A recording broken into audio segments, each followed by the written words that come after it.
Hey all, I'm Arwen, better known as Mossy, and today I'm here with my buddy Oskar. Hello. The footage you're seeing has been beamed straight off of Oskar's newly acquired old-fashioned camcorder, and today we're going to record well, I'm getting a bit ahead of myself. Say Oskar, do you believe in ghosts? No. Why not? There's simply no proof. Well, where's your evidence for the lack of evidence? It's evident that that is an argument from ignorance. I say we need a rigorous inquiry into this ominous mystery immediately. A ghost hunt? A ghost hunt, to disprove the demons by way of proving the lack of proof. Seek and ye shall find. Find naught, mind you, proving what we first thought, lest we catch or get caught with this here compact camera. Shall we get ready then? Yes, let's suit up.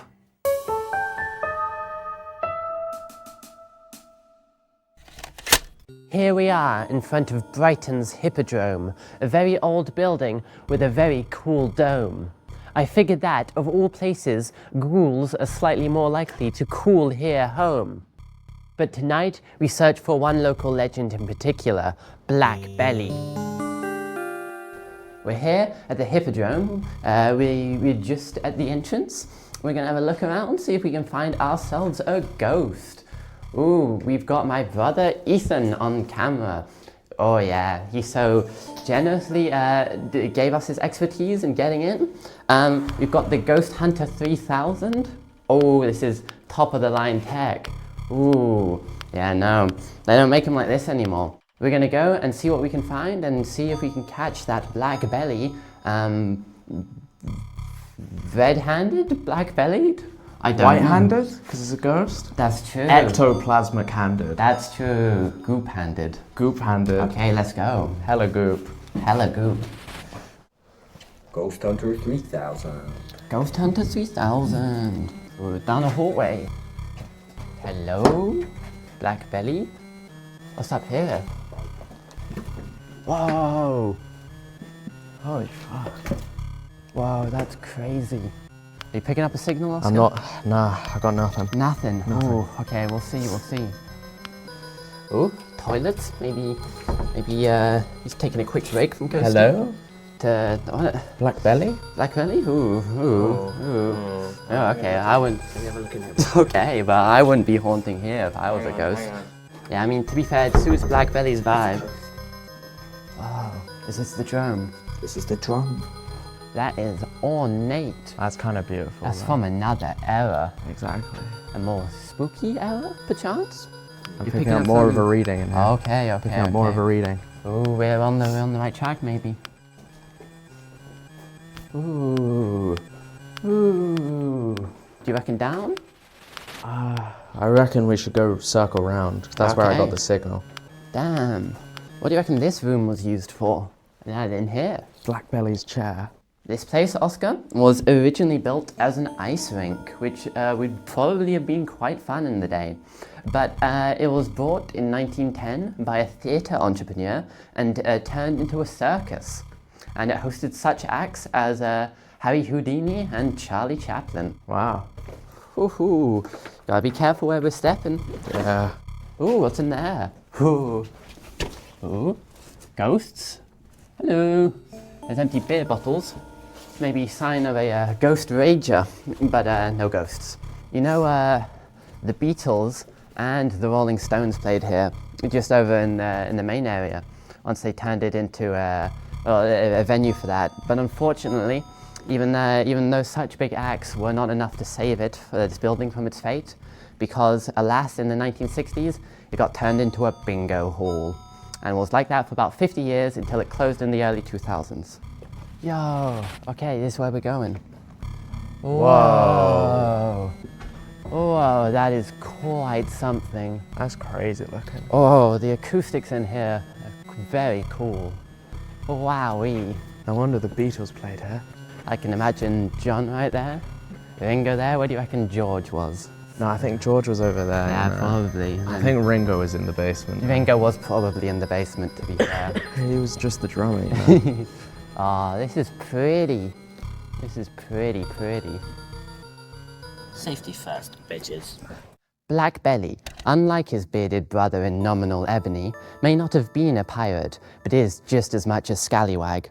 He now haunts the South Lanes like Edward Teach once haunted the West Indies, and has seemingly been doing so ever since developers made gravel of his Georgian home. Various witnesses describe a bald man in his 50s looking shifty off to the side of their sight, his spectral aura and penchant for slight levitation not apparent until their eyes lock with a pair of big blisters where his once were. Oscar, Yeah. do you think dead buildings can have ghosts? Oh, maybe. I think if the building's gonna be dead, it's gonna have some dead in it, you know? That's true, but the building itself, a ghost? Maybe. John Lennon could be rooting around here. He could, yeah, to be fair, John Lennon could be right over there, George Harrison right over there, to be fair. That's true, they could be right here. And then Ringo is... Ringo somewhere. He's the drummer. Black Belly gets his name from that stomach of his, bruised and bloated beneath a shirt all too short. But if you've seen him, he's seen you, and at that point, it's too late. He'll scream as he charges, and you'll fear a fate beneath the floorboards as he prepares to throw his weight at you, dragging you down to Davy Jones' other locker for landlubbers. But then, a mere meter away, he'll disappear as if he were never there, and maybe he wasn't. Ooh, signal over here? Okay. What about over here? Ooh, something. Ooh, I don't know. Could be haunted shoes, Alan. Haunted shoes. Ah! Haunted shoes! Ah! Okay. Are the signals coming from everywhere or from nowhere? It's hard to tell. You know, Oscar, I heard a local telecoms worker was out doing his thing on the job site when suddenly, a spectre showed up, and he reported to the police that he got chased down and spooked off by a ghostly figure who might resemble Black Belly. And you know what? There's CCTV footage of the whole affair. It showed him running off, but it didn't show no ghost. Wow. I guess ghosts don't be showing up on cameras. No. Except these ones on this camera, it's gonna happen. You just have to wait. If I was to write a ghost story, if I was to come up with a little spectre of my own, I think they'd sing. Black Belly, he can scream all he wants, but I think just as spooky, but a little bit prettier. That's why my ghost would have to sing. What, sing like a banshee or sing like Joanna Newsom? But in the middle, I'd say. Whoa. Whoa. Ooh. You serious business. Almost a nollie. Say, Oscar, do you hear that? Sounds like a voice. It sounds like someone's humming or something. Might just be the wind. Oh, okay. Well, we may not have found Black Belly here today, alas. But there are plenty more chances, at least 2 more ghosts that are in dire need of hunting. The White Lady will be far more frivolous than here. Oh, perchance. Perchance. Now we find ourselves outside the unassuming yet stately estate of quite a few great families of yore, Festin Manor. Regarded as one of the most haunted houses in the county, we'll have to watch ourselves in its halls. They've got a fully laid table, but no one's sitting at the table. Like maybe a dinner for ghosts. Some paintings of old dead people. Good for them. Oh, they got a whole lobster. Damn, that's crazy. I eat the lobster. I don't think that lobster is alive. They're not alive if they're boiled. They're not alive if they're made of plastic. Do you reckon any of the people on the newspaper are still alive? Well, it was made in 1912. So Yeah, I'd have to say probably not. where's that coming from? Listen to that. The bells are ringing on their own. Oh. That's spooky.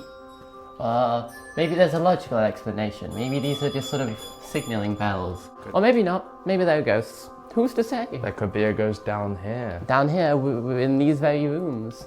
Well, I mean, who else would the bells be signaling? Oh, that's good.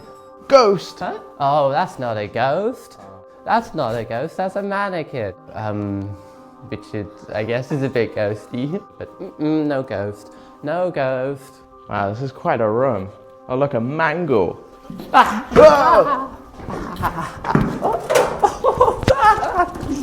Ooh, they got a newspaper about the Titanic.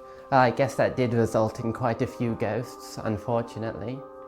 Say, Oscar, what's the Ghost Hunter 3000 picking up? Picking up a signal of 3. And now the maid's bedroom. Ooh. Do you reckon ghosts have to sleep, Oscar?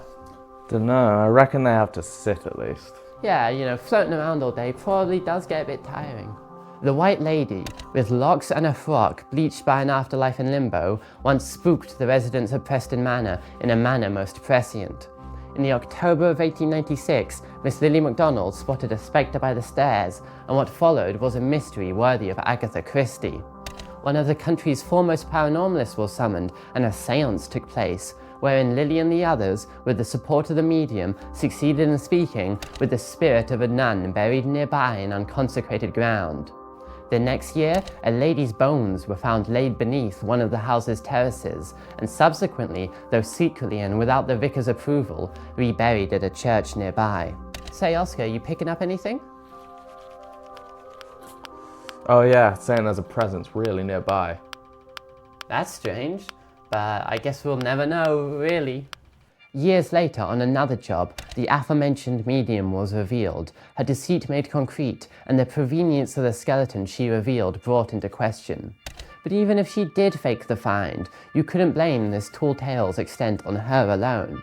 I doubt it would have been out of character for Miss MacDonald to exaggerate. Plus, she had an ethereal persona to perpetuate. Her middle name Blanche, as well as her chosen name of Lily, invoke pale petals aplenty. It makes sense she'd encounter a fellow Lady of the White. We know also she wasn't unaware of the underworld, naming her dachshund after Faust, who famously dealt with the demon Mephistopheles. Maybe she was a fan of ghost stories. Maybe she wanted to go at one herself. Say, they've got some old clothes for us to dress up in. Maybe by donning their garb, we'll feel closer to the spirits of yore. What say ye, Oscar? I say aye. Aye. Oh, looking dapper, Oscar. Yeah. Hold on, let me try to get this on. Okay, I can probably get this on. Yeah. Looking fine. Okay. I'm looking pretty nice. Feeling any spookier, Oscar? Sure feel dapper. You look like you've just eaten someone's grandma, are currently wearing her clothes, and perchance about to eat her granddaughter too. I've certainly done one of those things. Say, Oscar, adding on to that idea about that ghost of mine, I'd say they'd probably have to be draped in white too. Do you think there's a rule about that in the ectoplasmic plane? Probably not. I reckon you can have ghosts covered in different colours, but the colours are so pale that they're basically white anyway. That's my theory. My grandma once knew a lady who was on a tour like this when she walked into this room and the door suddenly shut behind her. Objects about her started levitating as if someone was moving around the room with them. She cried for help, but they couldn't get the door open, not until they gave it a big shove, just as everything flew back into its original place, as if they'd never been moved at all. Oh? Oh, what? Oh, go. Go. Oh, who was that? Oh, what was that? I don't know, but the ghost hunter's going crazy. There's nothing in this room. But we both saw that white form float past us. Yeah, that was crazy. Huh. Well, Oscar, it's a shame that nothing came of Preston Manor. Even here in the graveyard with the nun bones, there's nothing. I do feel we're getting close though, Arwen. Now, onto the final phantom. We're hunting the Hangleton Hangman. He's said to haunt these here streets, and now that we're only a couple days from Halloween, it'd be mean not to appear. Ah, the lovely land of Hangleton. Ooh, Hangleton Hangman. You know, the ghosts do be alliterating quite often, don't they, Oscar? Yeah, a little bit. That is kind of the sign of a good ghost name. You've got the Ghost Hunter 3000 there. What's the signal saying? I'm not getting that much over here. I'm getting a 2. You're getting a 2. Yeah. On a scale of what? 5. On a scale of 5, are you sure? Yeah. I thought it was a scale of 10. I don't know. It's better than the Ghost Hunter 2000 though, I'll give it that. Yeah. Are ghosts more powerful, or are they more visible, or do they just appear more often at this time of year? What do you reckon? I think they appear more often. But do you also think that they can do extra little haunty little Little ghost. Ah! Yeah, no. I think they get a Halloween bonus. They probably do. Maybe a modifier. Maybe Yeah. a +2 to all ghost activities. True.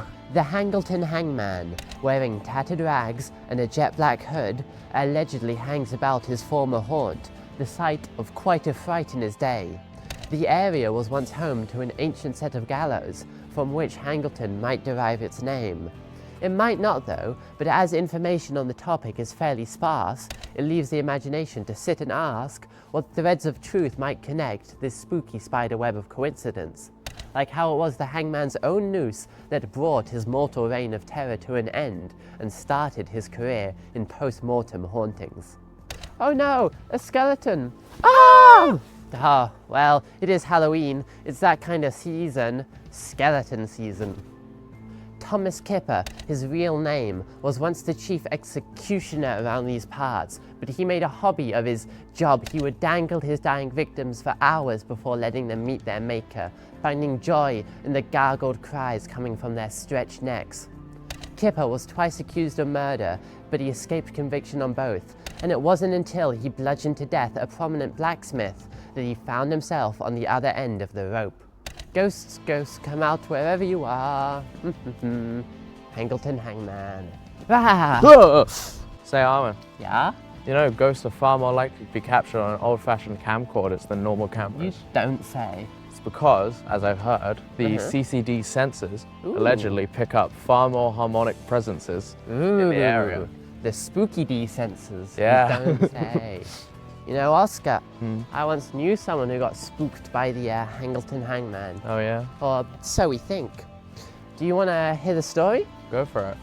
Well, a kid in my old class was once walking home along Hangleton Way when, after their friend turned left and left, they found themselves alone.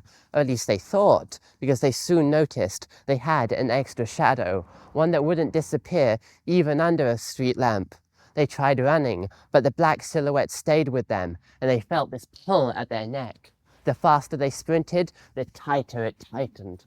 They turned off right here, thinking that they might hide in the woods, but that was a mistake. By this point, the shadow had become unattached from their feet, floating between the bushes, pulling on their neck, reeling them into some unspeakable fate. They were able to make it to this lamppost before the pull was too great to push on. But then, with the last of their strength, they pulled a pair of scissors from their bag and cut wildly at the air.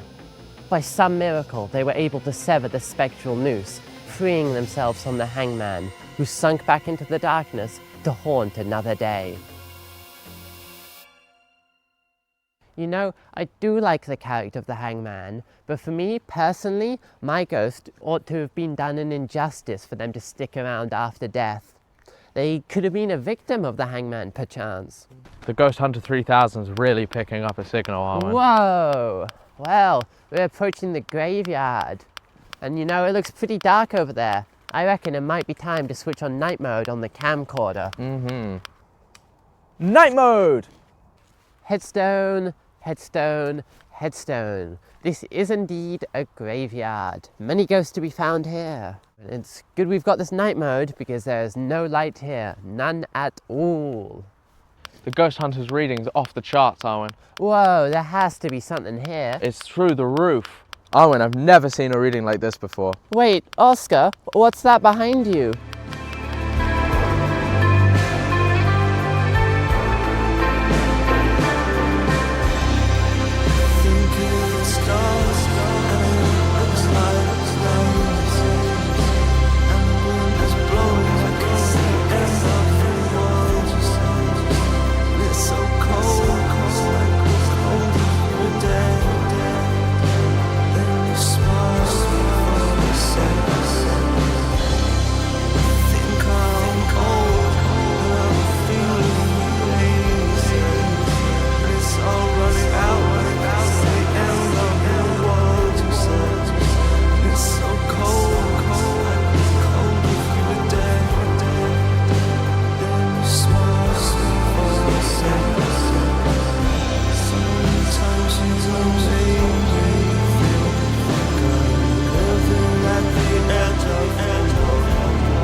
Oscar, that was quite a fright. Indeed. You may have to reassess your lack of faith in phantoms. That I won't soon forget.